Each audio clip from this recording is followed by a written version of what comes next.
Good evening.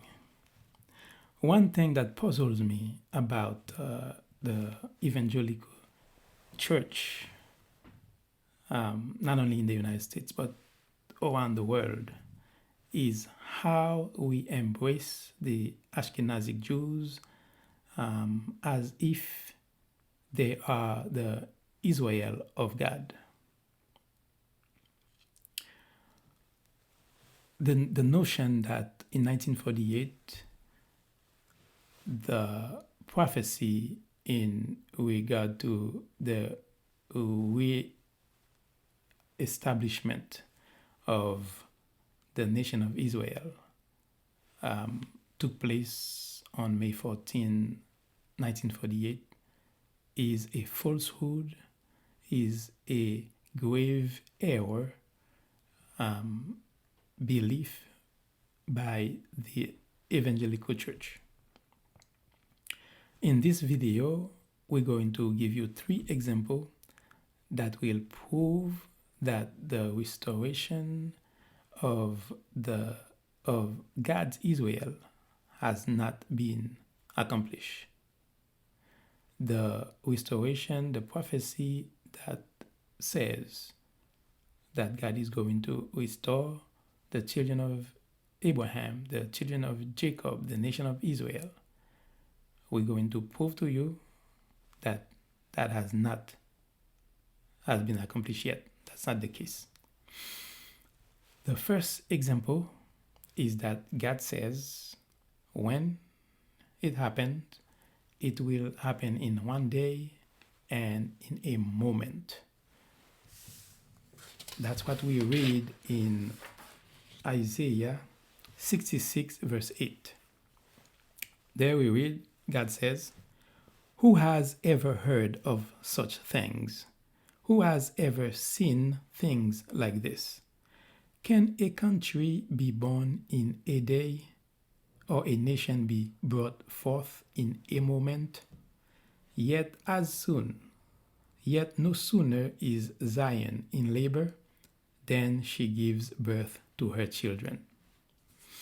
God is showing us that His Israel, He will do the restoration in one day, in a moment. There's a Christian writer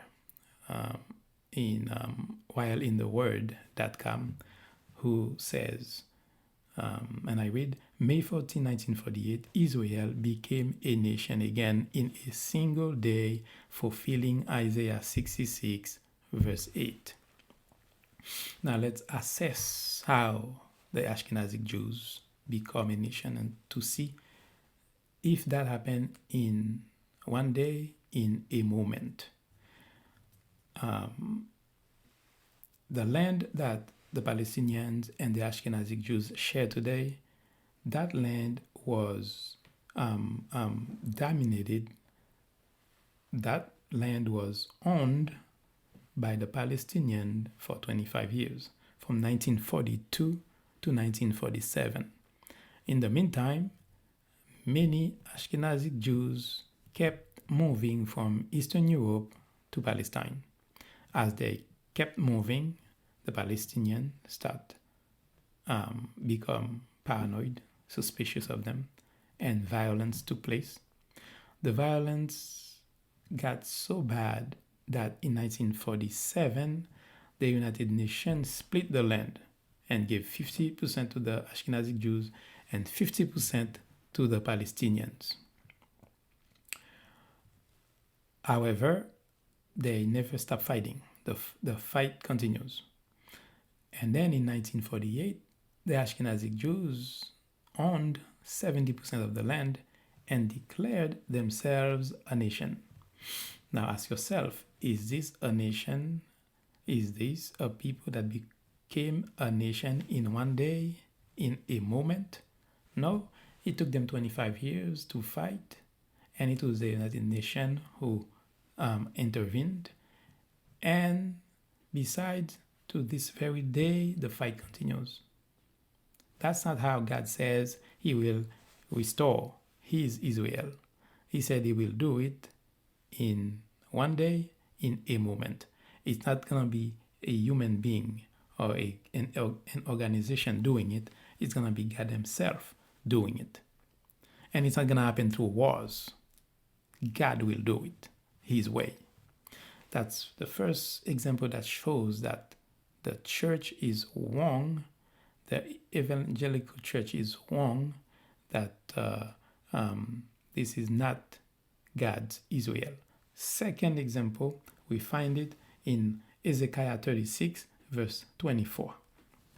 There we read, "For I will take you out of the nations, I will gather you from all the countries and bring you back in your own land."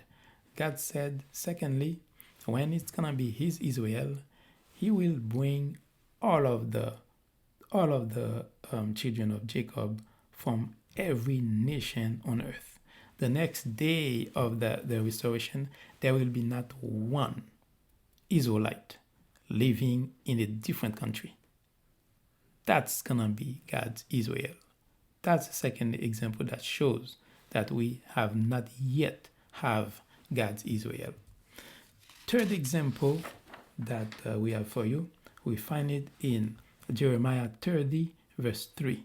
There we read, "The days are coming, declares the Lord, when I will bring my people Israel and Judah back from captivity and restore them to the land I gave their ancestors to possess, says the Lord." You see who God says he'll bring? My people Israel. That's the 10 tribes from the kingdom of Israel, and Judah, the 2 tribes of the kingdom of Judah. It's not going to be a foreign people that, because they converted into Judaism, call themselves Judah, and then the church say that, okay, this is Israel. God says that's not how it's going to happen. It's going to be the 10 tribes plus the 2 tribes, the entire 12 tribes of Israel. When you see that kind of Israel that became a nation in one day, in a moment, that God grabbed them from the entire world, from every nation on earth, and then it's gonna be all 12 tribes, then you will know you have God's Israel. Now, in the climax of the video, we're going to show you that God is talking to the descendants of the slaves. All of these beautiful, cute promises are for the descendants of the slaves who live in this modern world. First, in Ezekiel 36, verse 3a, we read, "Therefore prophesy and say, this is what the sovereign Lord says. Because they ravaged and crushed you from every side, so that you became the possession of the rest of the nations." Now, in this modern world, tell me which people their ancestors used to be the possession of the rest of the world, if it's not the descendants of the slaves that lives today. And God says that's who will compose the restored Israel. God said he will bring them back from bondage, he will bring them back to the nations, to the land that he promised to Abraham, Isaac, and Jacob. Now, there are in this world a group called G7. That's the 7th largest economy of the world. We have a group in this video that is also called G7, but it's the G7 of the trade slave. The 7 nations that were the most beneficiary of the trade slaves. And we have them. The first one was Portugal. They had 4 million slaves. We have in second position England with 3 million slaves. In third position France with 1.5 million. We have a third Holland the Netherlands, about 600,000 slaves. Spain come in fifth position, Spain, with also 600,000 slaves. The United States in sixth position with 400,000 slaves.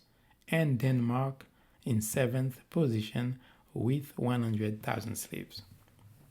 There you have it. People that used to be known as the possessions of others. In fact, on Wall Street, they sold slaves under the same title that they sell cow, dog, pig, under the title of livestock. They sell slaves under that same title, livestock. When you buy a horse, you possess that horse. It's your possession. When you buy a slave, you possess that slave. It's your possession. So there you have it. The people that used to be the possessions of the rest of the world. That's who the God's restored Israel will be composed of. Now, you find some people say that no, God is not talking to people in Ezekiel 36. God is not talking to people. God says, listen, God said, therefore, that's Isaiah 36, Ezekiel 36, verse 4. God says, therefore, mountains of Israel, hear the word of the sovereign Lord. This is what the Lord says to the mountains and hills, to the ravines and valleys, to the desolate ruins and the deserted towns that have been plundered and ridiculed by the rest of the nations around you. People see the mountains and hills and ravines and valleys and desolate ruins. They say that God is not talking to people or about people. This God is talking about to the mountains. No, God is talking to the people that used to live in the mountains, in the hills, and in the ravines and valleys and the desolate ruins of Israel. God is talking to the Israelite. Proof that we have that He's not talking to the mountains, to the trees, to the ravines, to the valleys. In Ezekiel 36, verse 26, there we read, I will give you a new heart. Okay? I will give you a new heart. You don't give mountains and trees and valleys and ravines a new heart. Which means when God restores His Israel, that old heart that kept the people from obeying God, that old disobedient heart, that old idolatry heart, that hateful heart, that torturous and wicked heart will not be part of the nation of Israel, which means there will be no murder, no stealing, no fighting, no hate, no unfinished business in God's Israel. That's another example to show you that in God's Israel, everything will be different. It will not be a country like other country like we know today. It will be a different place. And not only a new heart, in verse 27 of Ezekiel 36, verse 27, God says, and I will put my spirit in you and move you to follow my decrees and be careful to keep my laws. God says not only He will give the people a new heart, and He will also give them a spirit, and the people will be willing to do God's will rather than disobey God. In God's Israel, there will be people in there will only have one interest, to obey God and to follow God's decrees and God's laws. That's how you will know that you're dealing with the Israel that God is talking on Ezekiel 36. Okay? And verse 28, we also read, then you will live in the land I gave your ancestors. You will be my people, and I will be your God. God shows that in His restored Israel, He will be the leader. He will be in charge. Therefore, brothers and sisters, therefore, fellow slave descendant. In God's Israel, there will not be a Hamas that's coming to attack his people. There will be no Hezbollah. There will be no Houthis. There will be no Iran attacking, threatening God's Israel, because God will be there protecting his Israel. That's how church, evangelical church, Christian with sour zeals, Christians that are acting like Nicodemus, who are who have doctorate, who are doctors in theology, who are bishops, reverends, and so on and so forth, Bible students, that are telling the people a different story. In God, when it's God Israel, God will be the protector. God will be protecting his people.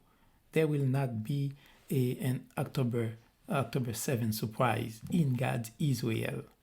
No such thing. There will be no murder. No group will come in the back door to kidnap, to burn the houses, to kill the citizen that God is watching over, God is protecting. That will be a different Israel. God's Israel will not be like any other country in the world. And the world will see the difference in God's Israel. Christian, wake up and stop lying to each other. And lastly, and that's even a bigger proof, remember in Matthew 24, verse 32, what Jesus said. Let's read it. Now learn this lesson from the fig tree. As soon as its twigs get tender and its leaves come out, you know that summer is near. Remember, God said his Israel, he will restore his Israel in one day, in a moment, and it will be out of every nation on earth, and it will be not just one tribe or a people call themselves Judah. It will be all 12 tribes that God will bring that same day together. That will be springtime. Okay, that when that happens, this is spring. I'm not saying that's going to happen during a spring season, but God called that moment, that era, spring, because the fig tree is growing twigs and its leaves is getting tender. Okay, God said this is spring. And what does Jesus mean by you know that summer is near? It's because it's going to be the church turn. That's summer. And how long does it take from spring to summer? 3 months. Which means, as you can see in Matthew 24, verse 32, it says, as soon as its twigs get tender, as soon as the fig tree twigs get tender, as soon as God restore Israel, the church turn is coming up very soon, between spring and summer, for Jesus to show us how close they are together, how close that's going to happen together. So that's why we know. That's how you know you will be dealing with God's Israel, and that what you have now, there's no way, because God's Israel, when that happened, after God restore his Israel, it's not going to take 25 years, 10 years, 25 years, 50 years, while the church is waiting. That's not going to happen. In God's Israel, that will happen in a moment. And for Jesus to come and take the church, that will happen in a nick of an eye. Okay? That's the example that you know you are dealing with God's Israel. There you have it, ladies and gentlemen. God's Israel, when God restore his people, it will happen in one day, in a moment. And God will grab them out of every nation on earth. And it will be all 12 tribes. And it will, God will be the leader the protector of his people, there will be no groups around the world that will have access to kidnap them, access to destroy them. No way.